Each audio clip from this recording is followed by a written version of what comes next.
आरो बे सुक्तियाव बिथाङाबो उइटनेस हिसाबै साखि हिसाबै सहि होदोंमोन आरो बेनि ओंथिया बेनो जादों जे 2003 मायथाइयाव जि बिथाङा फांसे बिफां गायसनदोंमोन मैया बेखौ गावनि आखाइजों बुखुबाय आरो दुलाराय बर' फरायसा आफाद एनडिएपि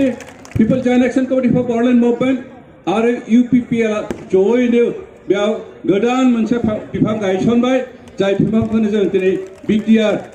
बर'लेण्ड टेरिटरियेल रिजन होननानै मुं मोन्दों।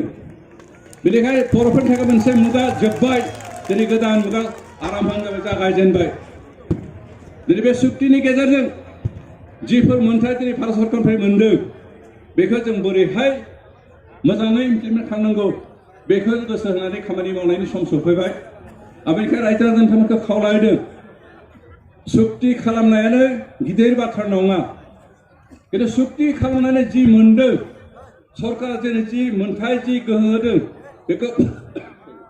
बेखौ प्रपारलि इउटिलाइज खालामनानै जोंनि समाजखौ जोंनि जातिखौ जोंनि जायगाखौ जोंनि ओनसोलखौ बोरैहाय जौगाहोनो हागोन बे बिथिङाव खामानि मावनाय देरहासार जानायासो गिदिर बाथ्रा।